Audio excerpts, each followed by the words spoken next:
In the world of electric vehicles, Tesla has reigned supreme, but its days as top dog may be numbered.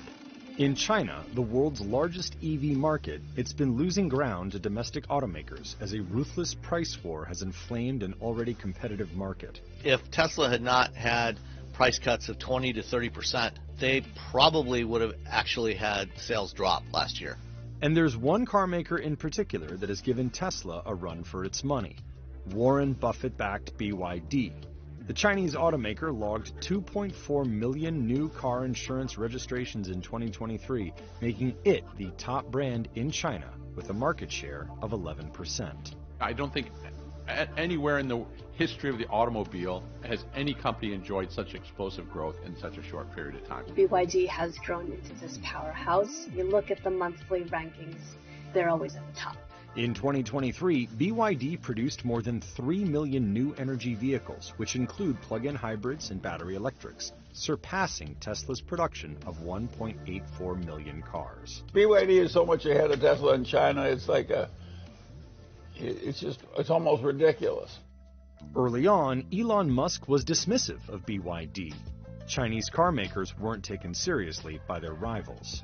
It used to be that foreign brands had the majority of the market share in China. Now it's Chinese brands. And when you look at the vehicles that these Chinese OEMs and Chinese brands are putting on the market, they are some very good vehicles. Now, they're a serious threat as they not only dominate the Chinese market, but have grand ambitions of expanding globally.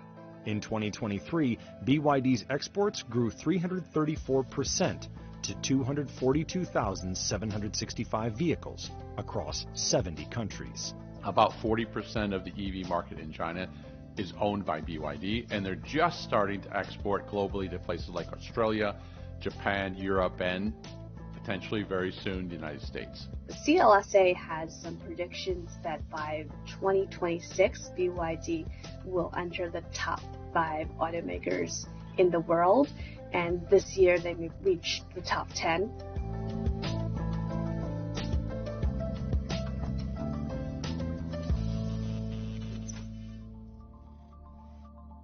BYD, short for Build Your Dreams, was originally started as a battery company in 1995 by Wang Chuanfu in Shenzhen, China. It started out in the 90s as a manufacturer of batteries for cell phones. And for the first 10 years, low cost was their magic formula. We're going to undercut all the competition. After building a successful business supplying customers such as Motorola and Nokia, it decided to enter the auto business. It bought Xi'an Qin Chuan Automobile and launched its first internal combustion car in 2005, the F3.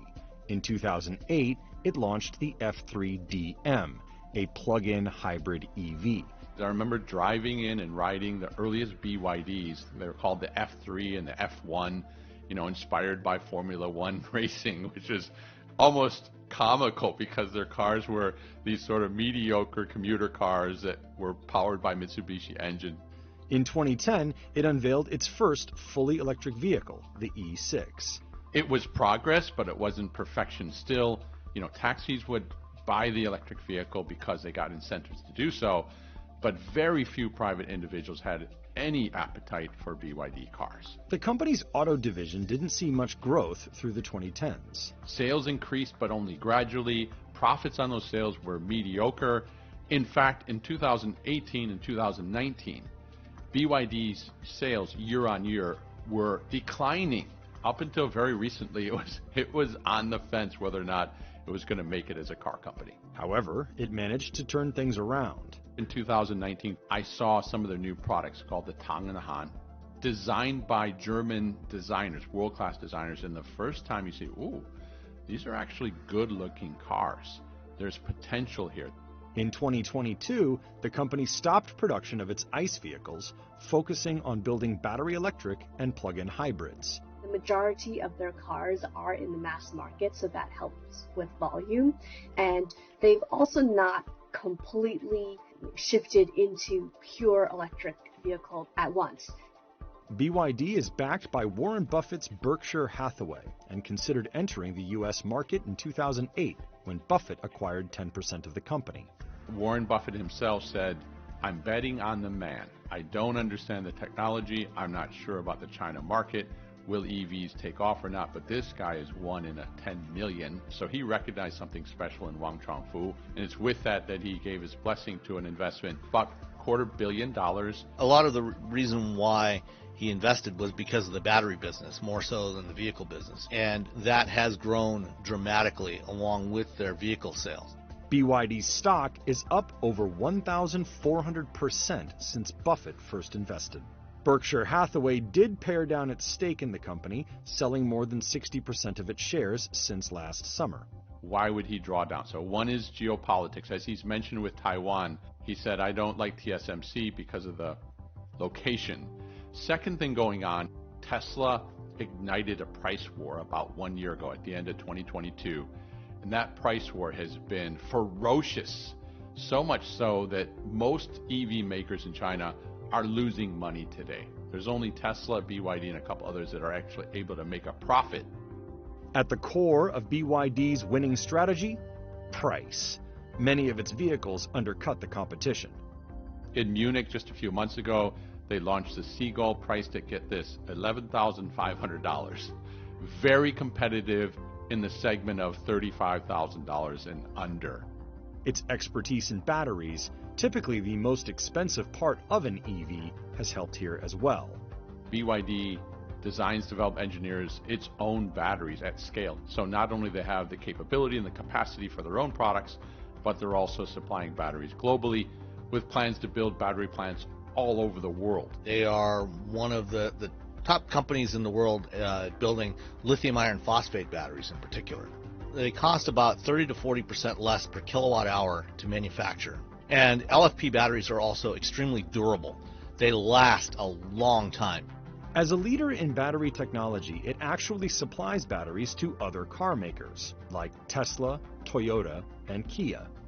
In 2020, it launched the Blade, a lithium iron phosphate battery that the company touted as a breakthrough in high energy density with high levels of safety. By many accounts, BYD's Blade battery is best in class globally right now. What they've done essentially is to maximize the energy density, and this is attractive to everyone in the industry.